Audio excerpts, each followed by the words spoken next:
page 8. Page what, 8? 8, Okay, good, thank you. accessory on farm structure. All right. And then Ellen has a presentation as well.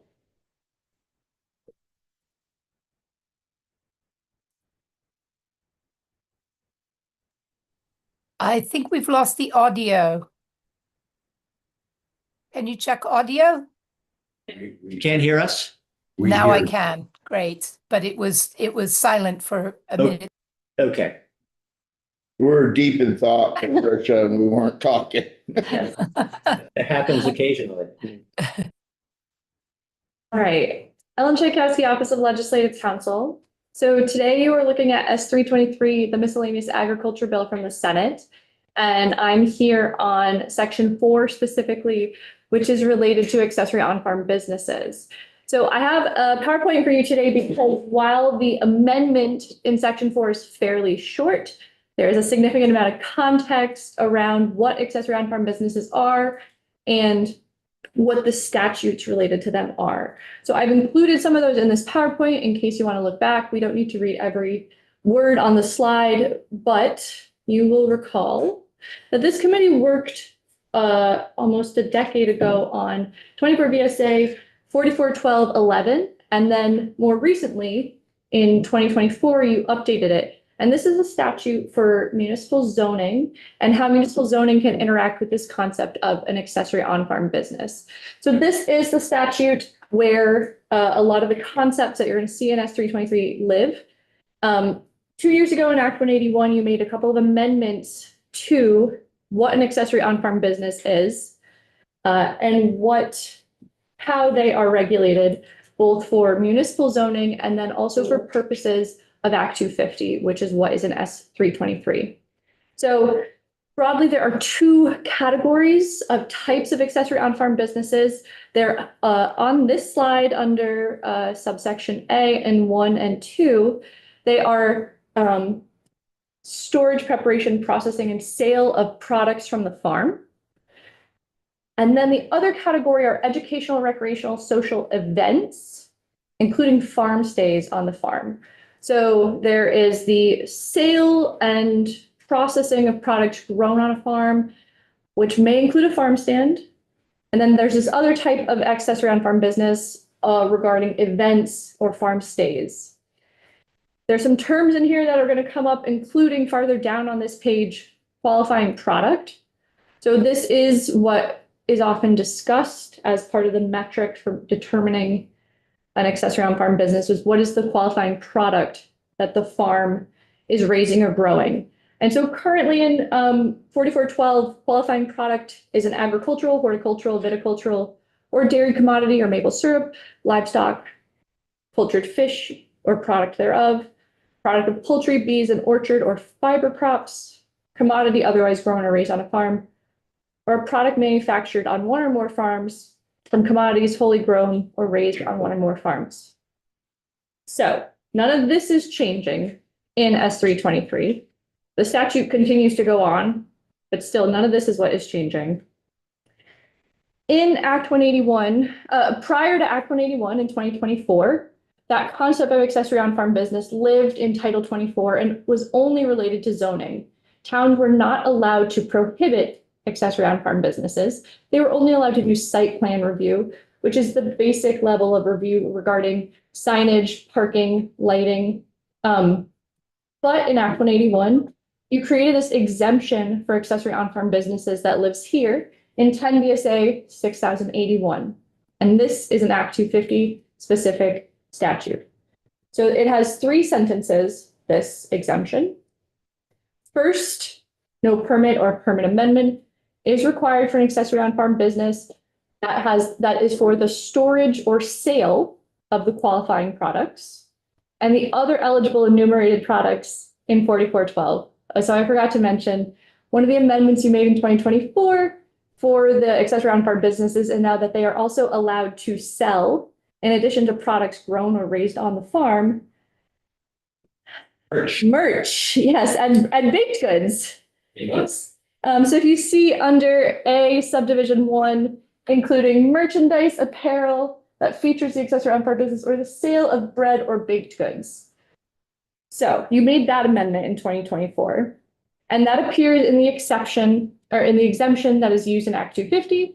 So if a farm is having a business where they store or sell their products, like a farm stand, that is exempt from Act 250 under the terms of this. But there are other categories of accessory on-farm business. So the second sentence says that no permit or permit amendment is required for the construction of improvements for an accessory on-farm business for the preparation or processing of qualifying products as defined, provided that more than 50% of the total annual sales of the prepared or processed qualifying products come from products produced on the farm where the business is located. And this is what is being amended in S323. So we'll see the language as it changed in another slide. And on the, you did say this, I think, Ellen, but this is 10 VSA. So when we're reading here, no permit. This is no Act 250 permit. Correct. So municipal permits are in another Yes. section, but this is just talking about how you could qualify to be exempt from an Act 250 permit if you have a farm stand. Yes, or a business. So this is more about slightly beyond a farm stand, more about the value added ones, right? This is about the preparation or processing business. So the making of things like jam or donuts, or pastries we have gone through. So this is where a lot of questions come up of what products can be prepared or processed in a business that would qualify them for an exemption from Act 250 here. So Act 250, Representative Nelson. Thank you. So the way the language is right now today, as long as 50% of the product is qualifying products come from products produced on the farm. So if you're making muffins that contain your berries and you're buying flour from King Arthur or Red Hen, how do you figure out the 50% deal with that? Is it by weight? Is it by value? And then my next question is, you could be a $20 million business, and as long as 50% came from on farm, there's no cap on how much you bring from off farm as long as 50% or more is from on farm. Yes. So to take the second question first, it's a little simpler. Yes, there is no cap on the revenues generally. And in Act 181 2 years ago, in the municipal section, you actually said that accessory on-farm business revenue can exceed that of the farm itself. So you made that change in the municipal statute, but there is no other cap on the amount a farm can earn to still qualify for this amendment. The first question is more complicated, and I think it is that is related to what the Senate's amendment is trying to get at, which is that currently the statute just says total annual sales. It doesn't describe that, but I do think it is what is the value in the sales of the blueberry versus the value from the flower. And so it does seem possible that there are products where if the only thing that farmer is growing is the blueberries, that may not be enough to get to 50% for some specific types of products, and potentially could be confusing for some people to determine. For some businesses, it may be simple. Jam is maybe an easier product to identify that those blueberries all came from this farm. So more than 50% of that jam came from farm products from this farm. But muffins or more complex products, it may be a little bit difficult to figure out. Or would you do it by revenue? You grow blueberries and you're selling blueberries. You're selling jam. And you're selling muffins. And your sugar and pectin that comes in to make, and a little bit of lemon to make the jam cost $20. and the flour and the yeast, the sugar and the salt cost $20. You have $40 coming off farm, but you're selling $50 worth of blueberries. Whether in the jam, in the muffins, or in the quarts or pints. So you're still above that 50% threshold? Yes. Yeah. Yep. Yes, and I do think you'll see the language as an S323. I think concerns have been raised because there are other metrics you could consider about if total annual sales is the easiest metric to understand and or meet. We had a lot of There, blueberry muffin discussion last time. yes. And I was just, yeah, I mean, from blueberries, is that, did you go by, if you priced out the ingredients, or is it by, weight or what? I mean, I'm just wondering how conscientious farmers would figure this out. Is there guidance? I'm not sure if there's guidance. The Land Use Review Board is the entity that's in charge of interpreting the statute with the district commissions. So I can look to see if they have produced guidance on this. They have been looking at this issue in one of their upcoming reports. And so you may want to hear from them about that. But I do think, as was just being discussed with Representative Nelson, I think it is about the product that was grown on the farm, what form in the multiple forms it may take at a farm business. And that's its value, as opposed to, it doesn't say weight, it just says sales, so price. And so then the last sentence that is part of the existing exemption says that this exemption shall not apply to construction of improvements for hosting events or farm stays. So for that second category of accessory on farm businesses, currently those do not have an Act 250 exemption, and they're not being discussed in S323. Only this second sentence, this middle sentence, is what is being amended in S323. So here is the language in S323. It starts on page 8. Sorry, you've got another question. I broke it out in the next slide, okay? Because it's giant bullet. Yes, it is a lot. I'm confused by the farm stay. So what is protected? You say you can't build units for farm stays and be exempt, right? Is that what? Yes, currently event spaces and farm stay units do not qualify for the exemption for Act 250 under this language. So what does the farm stay and the special events, what is protected?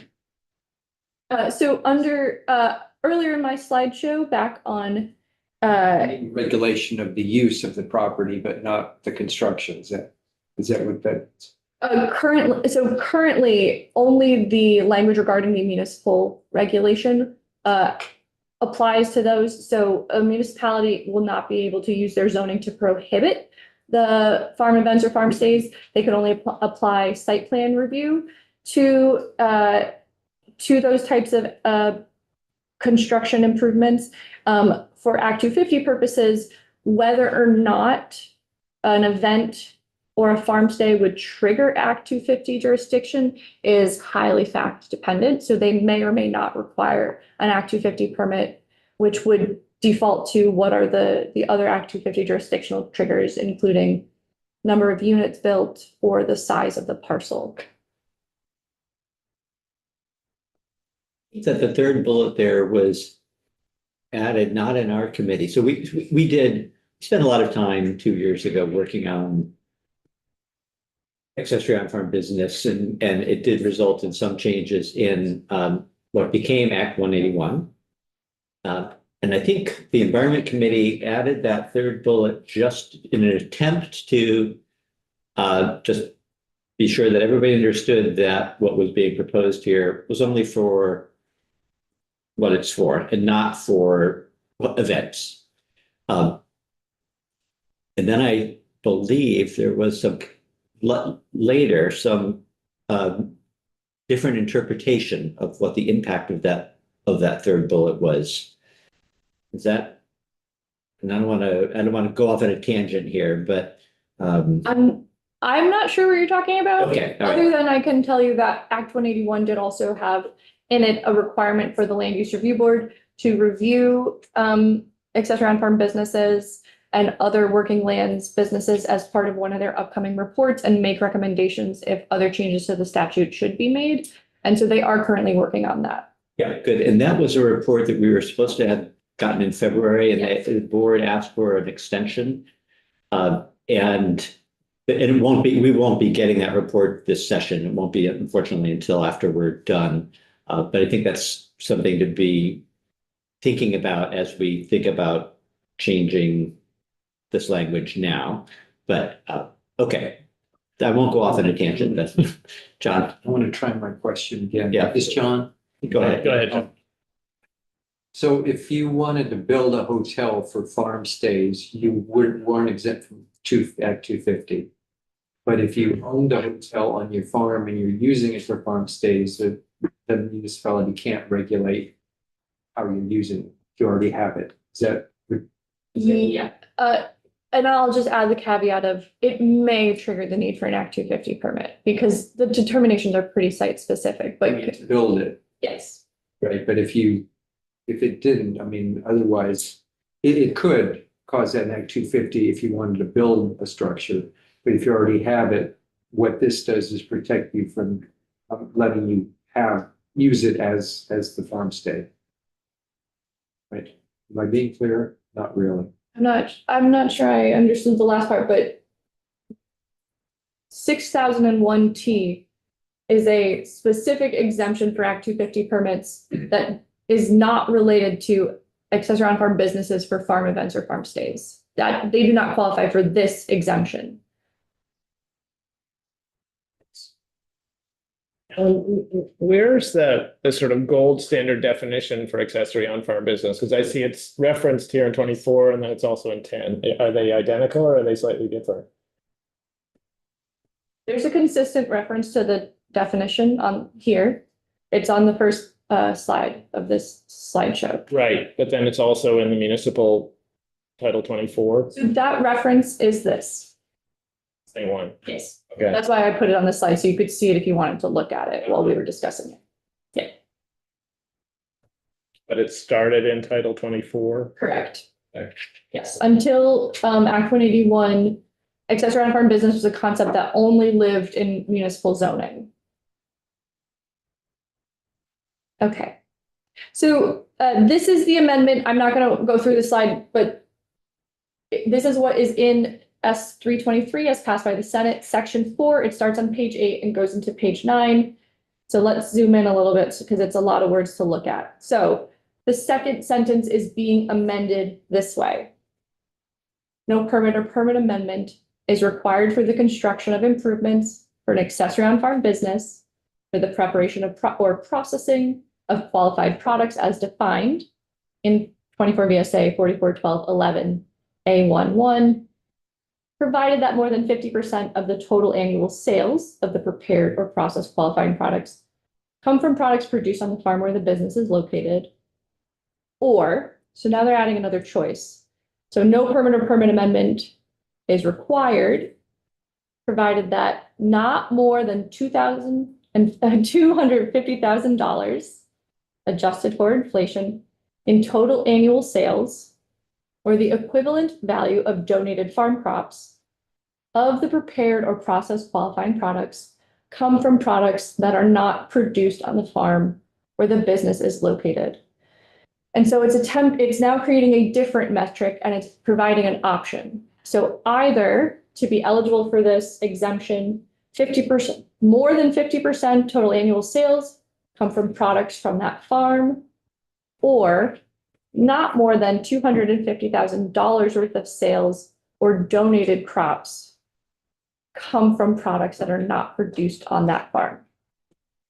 So in this, so this creates an option, or second option. And does it mean that at the extreme, you could be selling products that came entirely from off the farm? Yes, I think so. So the 50% is gone, so you're not matching. You could have up to $250,000 from off the farm. Okay. Yeah. Richard.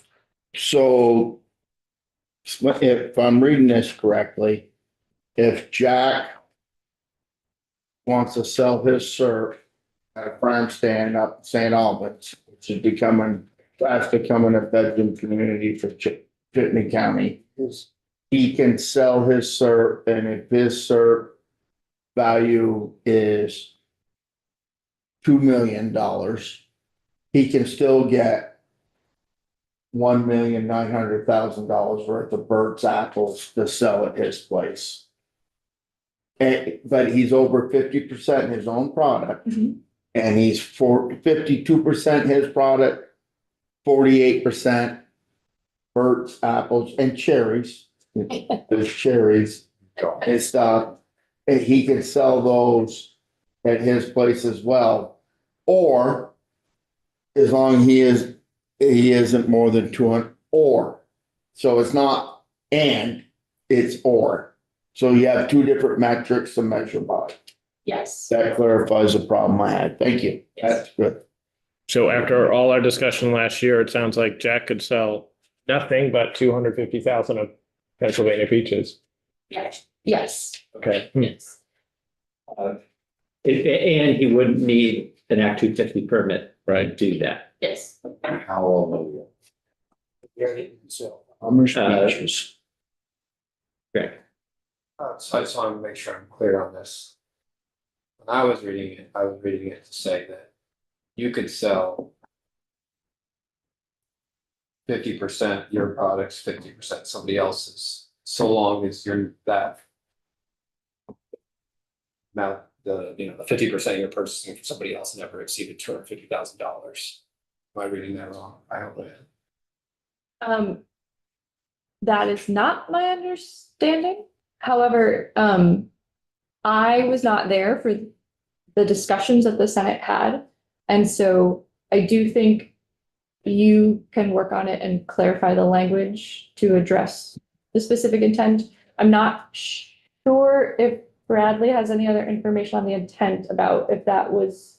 No, that was not the intent. I think the Okay. intent was to permit farms, you could sell nothing from the farm so long as not more than $250,000 worth of products comes from sales that are products that are not produced.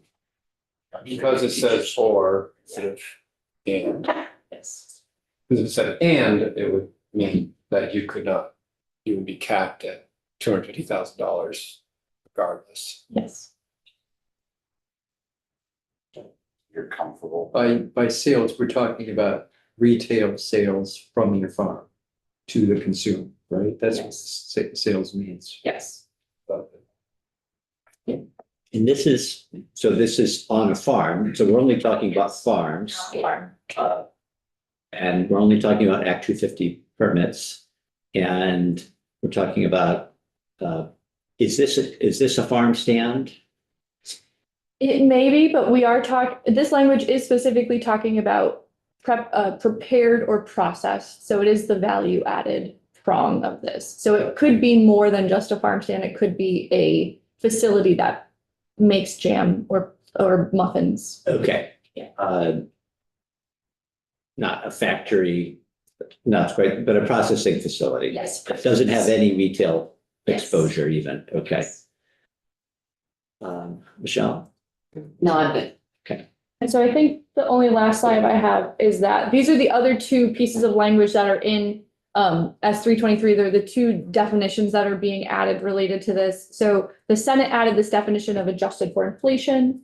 So it's $250,000 adjusted for inflation, which means adjusting the dollar amount by the US Consumer Price Index for all urban consumers, all items published by the US Bureau of Labor Statistics from fiscal year 2026 through the fiscal year for which the amount is being determined, and rounding upward to the nearest whole dollar amount. And then it also added this definition related to donations. So as used in this subsection, donated farm crops means charitable contributions of farm crops that are allowable under 26 USC section 170C and that are made to an organization that is unrelated to the owner of the land. So it's introducing the use of the word farm crops here, which you may want to consider if you should keep qualifying products so that it's consistent.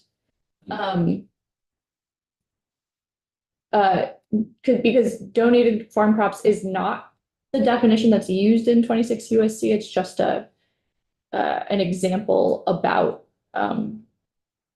taxable donations. So So the 26, charitable donations, yeah. So that statute itself is just about charitable contributions. yeah, So it's more about the second part of this language, which is charitable contributions made to an organization unrelated to the owner of the land. So I find it slightly confusing to use farm crops in addition to qualifying products. I think you could use both, or you could leave it as the Senate has sent over. okay. So with qualifying products, you're talking about that first slide you put up about the second or third paragraph down that listed everything, including honey. Yep. Yeah, qualifying product, viticulture and everything else. And this is so people can basically make food for donations. Yes. Yes.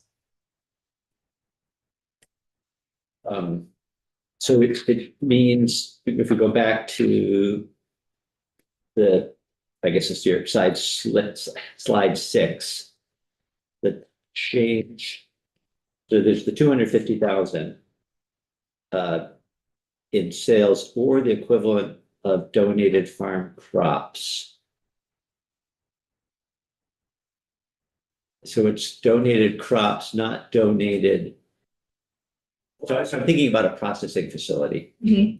So if you're making jam, if you have a farm and you don't raise blueberries, but somebody donates blueberries to you from their farm, you're covered. You could be exempt. Yeah, I think so. Okay. It is a little confusing in the context of donation to then be processed, but I think, yes, someone could be donating their crops to you to be processed into something that can be then donated. Can be donated. Okay. So, all right. I might phone a friend on that one. Is that also your understanding? The level of donation someone is donating to the accessory on farm business to be then processed, or is it after the fact the processed product is then donated? For purpose of the exemption, Yeah. actually, that's a tricky question. Because Kirby and I kind of work, well, I didn't help Kirby the definition of donated farm crops. So I want to confer with him on that particular piece of kind of like what was. If he has some background before I answer that question. So something you could hear more about potentially, or try to be more specific about. Okay. Yeah, I think I can imagine a scenario where there's gleaning and products come on to the farm stand and you want to somehow include those in the totals. And then another situation where those products are going into a processing facility. And is the intent to cover that situation too? And is it covered? Okay, John. Right, and I was wondering about donated livestock, right? That's not a crop, for example.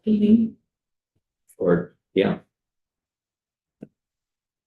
It's not defined here, so I think you can clarify by adding a definition here, or you could use qualifying product. That makes more sense, because you cover a lot of. Yeah, I think qualifying products. Because it's already defined, it's not a bad idea. Honey's not a problem. Where is honey? John, do you have a question? Yes, this is adjusted for inflation where you gotta get out a calculator and look up US Bureau of Labor Statistics. Is that common stuff to put into law? Seems awkward somehow. I'm not familiar with it, but I think that this language was worked on with Kirby in our office. Oh, go ahead. Yeah, Friday from Office of Legislative Council. Didn't introduce myself last time, so sorry. But yes, that is a common statutory provision to adjust by inflation. So I did work with another legislative council, this time it was John. on that specific language. And sometimes administrative agencies will actually publish a table to show you to help people calculate it. But there are ways to calculate it, and then this specific language does appear throughout our statutory text. I think we saw an example of that with the housing, the farm worker housing. Value Yeah, or yeah, lack of. yeah, yeah. So how that the Labor Department maintained a number that adjusted every year, using similar language. Greg, I mean, not to be a prick or what, but He beat us. sorry. Entitled 10. But I mean, it just seems like when I read this, I struggled to understand. Not that I'm a lawyer, so that there might be a good reason for it. But as a farmer, I struggled to understand. I was really having a hard time seeing that it's two separate criteria to decide whether or not you are exempt. That someone would be exempt. I think it's. I mean, could it be like provided that, you know, break down the two sections of either A, more than 50% and then B, 250,000, is that? I don't know if that's where necessary, it doesn't seem like it's necessary, but. I think you could consider ways to make this a little more succinct. Yeah. Because it took me, I was telling Richard, I was like, I think it needs this, and if it does, I really don't like it. So, but now I do. Knowing now what it means, I'm cool with it, but it's only because of the knowing that it's an or and not an and, is that I understand that, and that's yeah, it would be nice if it was a little easier to understand. I'm gonna sell $250,000 of peaches this year. and nothing else. Nothing I wrong. understand. John, I don't know why I'm having such a hard time grasping this. What does it mean, construction of improvements for an accessory on-farm business? What does that mean? Sure, so that's a defined term in Act 250, and it's the prevailing jurisdictional trigger for all the other uses of jurisdictional triggers. So it is basically the construction of anything. So beginning the site preparation for a business or a commercial entity, they define it as construction of improvements. So it includes even just site preparation, but any cognizable change to a site in furtherance of a business is part of the definition. So this is a piece of jargon that's Act 250 related. So what that would mean is if you have no structure at all, you can build a farm stand and that would qualify. Yes. Or just a site plan review. Well, yes. I can have a committee discussion question. Maybe now isn't the time, but well, that one here.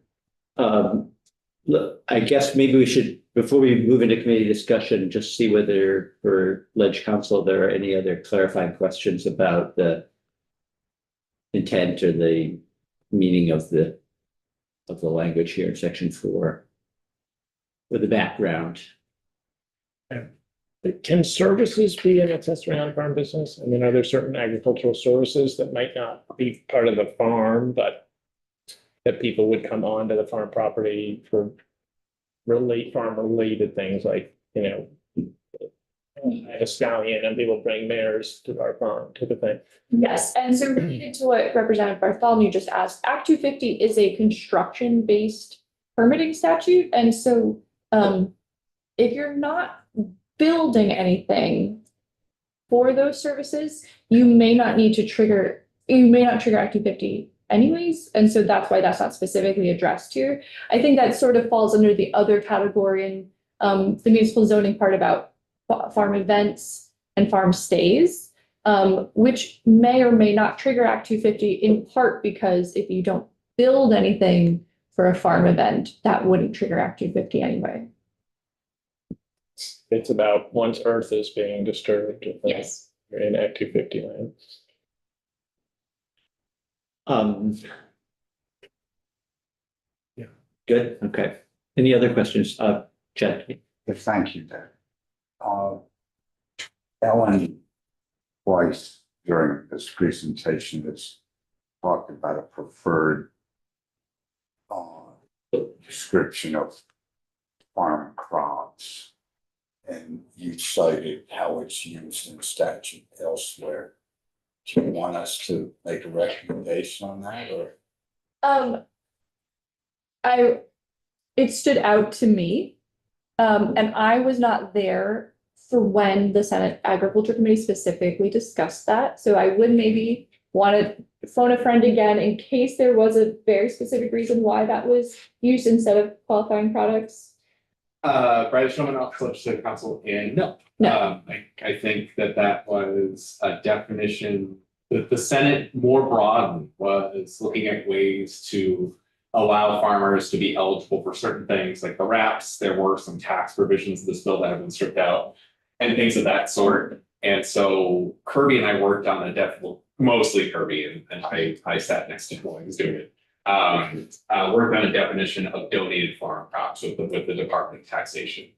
And so this was more, we worked on this thing separately and then plugged it in here without fully considering the context in which this piece lives. So I agree with Ellen's assessment that we plug something in and the context is just a little funky. And so I think Ellen's on point there. So my point is, I would love the committee to consider recommendations, changing the terminology to qualified. Okay, good. Yeah, when we get to the point where we're marking up the bill, let's flag that one. I think that's a good, good thing. Should we have Kirby come in just to give us his rationale for the wording the way it is? I agree. I think it should be qualifying products, which covers. I mean, maybe we can everything. ask you two just to consult with him and see if he has any, anything else he wants to add. But I think that I'm inclined to agree with the recommendation that we're hearing, I did just want to ask about the language that says you can't be related. Where, That's in yes, charitable contributions. yeah, what does that mean? An organization that's unrelated to the owner, is that, I mean, I think I understand what the intent is there, but an organization, I mean, I understand I'm not related to Jed. But can an organization not be related to a person in the same way? So the way that I read it was that, yes, you couldn't be donating. So we're talking about here farms and an accessory on farm business. And so those two businesses would be related because an accessory on farm business has to be located on a farm. And so I interpreted as it meaning in that way, being a farm can't then donate to its accessory on farm business if they were separate entities. However, I am not an expert on section 170C, so I don't know if there's any additional context, and I can get back to you, but I don't know if Bradley has additional. I do. I think I did have this conversation with Kirby and we'll circle back with him. But it was more about relative owners. And not unrelated in the sense of the business sense, but it was like two people in the same family doing business together. Okay. And there was a tax reason for that. Okay. Which escapes me right now. But we can circle back. Okay. Yeah. One alarm that keeps going off is when we have attorneys in the room and they keep saying things like how I interpret it suggests that none of this is clear enough. Just a comment. Yep, all right, John. I was just going to point out that an organization could also be the owner. I mean, it sounds like owner, we think like, all of us here, but it could be the land trust, could be the organization, also the owner of the land.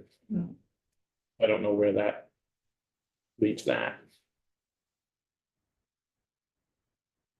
All right, good. Well, if there are any other questions for Ledge Council, thank you very much for coming in. That was helpful background.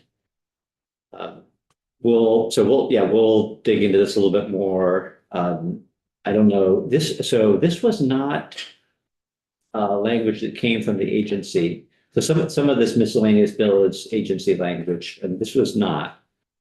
So I'm not sure where it came from or how the 250 was arrived at or anything like that, or who thought it would be, helpful. So we'll have to find out a little bit more. Thank you. So, what We had land use review board weigh in on this. No, because this is the first Okay. talk we've had. So, I would like to, when we come back from our break, see where we are, check in again, where we are with the hemp language. And then we're going to jump into the final sections, the first sections, that is, of this bill.